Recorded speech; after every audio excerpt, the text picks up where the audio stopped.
अस्सलाम वालेकुम व्यूअर्स। आज एक और नए व्लॉग के साथ आपकी खिदमत में हाजिर है। जैसा कि मैंने पहले भी कुछ अपनी वीडियो में बताया कि धूप निकली हुई है और मज़ेदार काम चल रहा है इस दिन, और ये माशाल्लाह हर तरफ सनलाइट नज़र आ रही है आपको।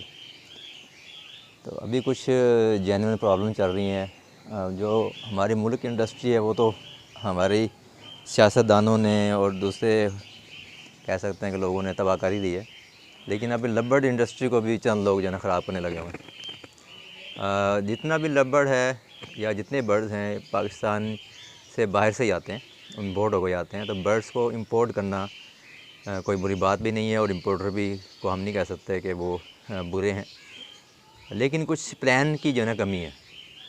अब अगर आप देखें तो पाकिस्तान में कराची के अंदर ज़्यादा इंपोर्टर बैठा हुआ है, और उनकी तादाद मेरे ख़्याल से जो मैंने अभी तक देखा है, शायद गलत भी हो सकती है, तो 10 से ऊपर जो है ना इंपोर्टर नहीं है। तो वही लोग जो है ना बाहर से बर्ड पाकिस्तान में लेकर आते हैं और वही पाकिस्तान से बर्ड बाहर भेजते हैं।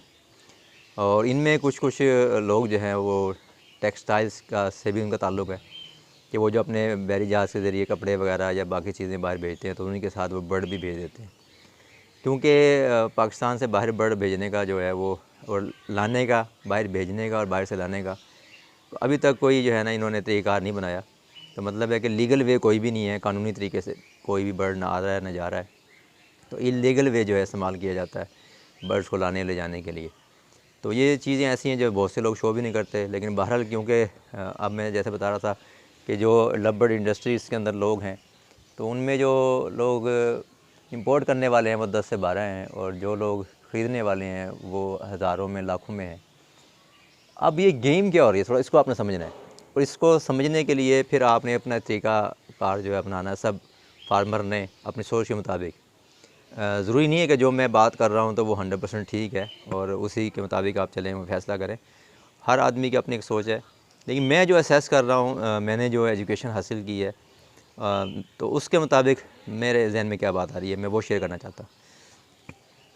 तो इसमें सबसे मेन चीज़ तो ये है कि अभी आप देख रहे हैं कि पिछले 4-5 साल से जब लव बर्ड्स को बूम मिला है, तो बहुत सी म्यूटेशन जो है जिसको हम लोग वर्किंग करके निकालना चाह रहे होते हैं, तो पहले से इंपोर्ट होकर आना शुरू हो जाती है। और स्टार्ट में जब उसका अच्छा रेट निकलता है तो वो इंपोर्टर उस रेट पे उसको बेचता है।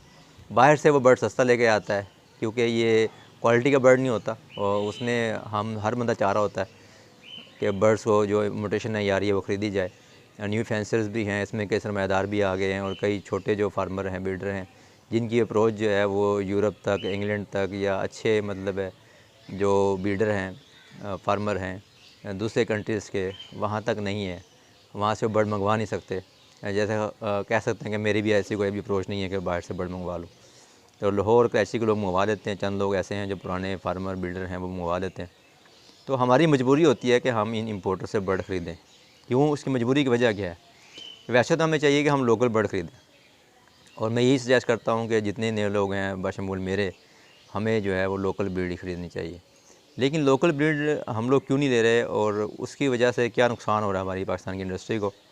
लोकल ब्रीड ना लेने की वजह क्या है कि जब हम लोग चिक्स ले रहे होते हैं 3.5 महीने के, 3 महीने के, तो उसका जो रेट होता है उसी रेट के ऊपर ला के इम्पोर्टर जो है वो हमें 8 महीने, 9 महीने का, 7 महीने का, 10 महीने का बर्ड पकड़ा देता है। तो लालच तो इंसान में भरा हुआ है, ये तो अल्लाह पाक ने फरमाया कि इंसान फितरतन जो है लालची है।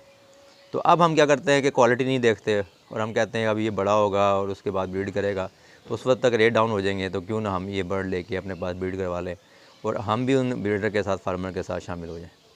तो इस लालच की वजह से जो है वो हर बंदा उस बर्ड को परचेज़ करना शुरू कर देता है। इंपोर्टर इस चीज़ का फ़ायदा उठाते हुए ज़्यादा से ज़्यादा बाहर से माल मंगवाना शुरू कर देता है। अब वो जो म्यूटेशन होती है, हर बंदा उसको ले लेकर ब्रीड कराना शुरू कर देता है। अब ज़ाहिर सी बात है कि न्यू फेंसर जो हैं, जो बर्ड नहीं रखते, तो वो तो इतनी महंगी म्यूटेशन नहीं खरीदेंगे। तो शुरू में तो जो फार्मर होते हैं, बिल्डर होते हैं, वही म्यूटेशन खरीदते हैं। अब हर बंदे के पास तो म्यूटेशन आ गई है। अब जब उसको सेल करने की बारी आती है, तो उस वक्त तमाम ब्रीडर्स के पास वो बर्ड मौजूद होता है, तो इसलिए ख़रीदने के लिए कोई भी लोग मौजूद नहीं होते। तो लामहला उसका जो रेट है वो हाफ़ से भी नीचे मार्केट में आके गिर जाता है, और इसी वजह से फिर अभी ये परेशानी लोगों को आ रही है। दाना भी महंगा हो चुका है। अच्छा, इसी तरीके से इम्पोर्टर ये चीज़ें देखता है, और इम्पोर्टर देखता है कि जब तक उसको बाहर से वो बर्ड ख़रीदता है, उसको रेट में ज़्यादा से ज़्यादा मुनाफा हो रहा है, तो वो ऐसा कर रहा होता है। लेकिन जैसे ही उसका रेट डाउन होता है उस बर्ड का और लोगों की डिमांड कम होना शुरू हो जाती है, तो इम्पोर्टर क्या करता है, एक नई म्यूटेशन को लॉन्च कर देता है और फिर उसी के ऊपर जो काम शुरू कर देता है। तो अब ये 10 से 12 लोग जो है वो लाखों लोगों को, यानी कह सकते हैं कि लव बर्ड इंडस्ट्री को घुमाए खड़े हैं, और वो सिर्फ पैसे की पैसे कमाते जा रहे हैं, और हम अपनी बेवकूफ़ी की वजह से, लालच की वजह से जो है वो नुकसान पे नुकसान किए जा रहे हैं। अब इसका हल क्या है, सोल्यूशन क्या है? सोल्यूशन ये है कि हमें कोशिश करनी चाहिए कि हम आपस में एक दूसरे से जो है वो बर्ड्स परचेज़ करें और इम्पोर्टर से कम बर्ड ख़रीदें।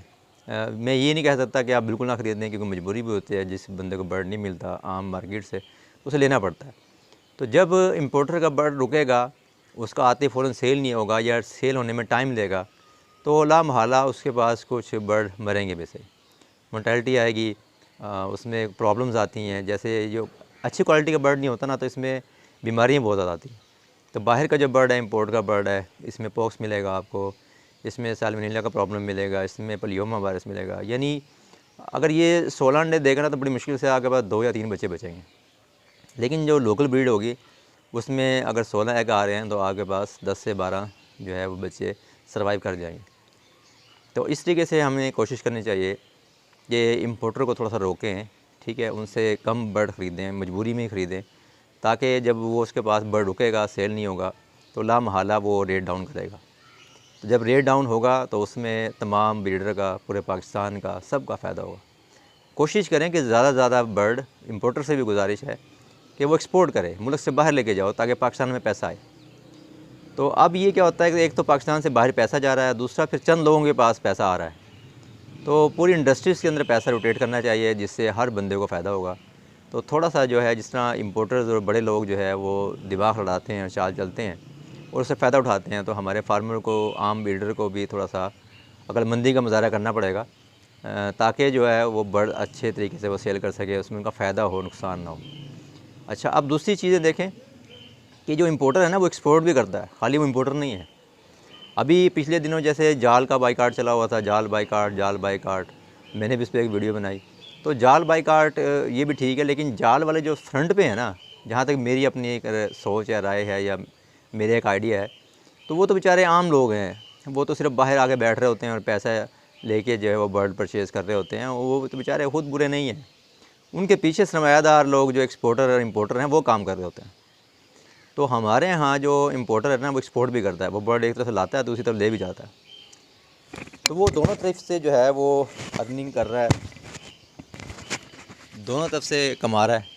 और वो कैसे कमा रहा है कि वो जो बर्ड एक्सपोर्ट करता है ना, तो वो वाला बर्ड एक्सपोर्ट करता है जिसके रेट कम से कम हो। यानी अब आप देखो कि वो बजरी एक्सपोर्ट करेगा, ठीक है जी, वो जो है वो साथ साथ आप देखेंगे तो अभी जैसे कुछ जावा वगैरह को एक्सपोर्ट कर रहा है, कॉकटेल्स को एक्सपोर्ट करेगा। यानी वो बर्ड इम्पोर्टर जो एक्सपोर्ट करता है, जिसका रेट जो है वो 5000 से नीचे होता है, पेयर का, पीस का नहीं, पेयर का। तो अब यही बर्ड जब बाहर जाते हैं, तो पिछले दिनों जैसे नवीद शेख साहब भी दुबई पे गए, यूएई गए और वहाँ सऊदी अरब वगैरह गए, तो अच्छा रेट देखा इन बर्ड का उन्होंने मार्केट के अंदर। तो अब यानी वो बिल्कुल लो रेट से आपको मार के, क्योंकि आप मजबूर होते हैं, आप ऐसी बात है, पाकिस्तान से बाहर बर्ड नहीं जाएगा, तो बर्ड कोई खाने वाली चीज़ तो है नहीं जिसको आप खा लेंगे।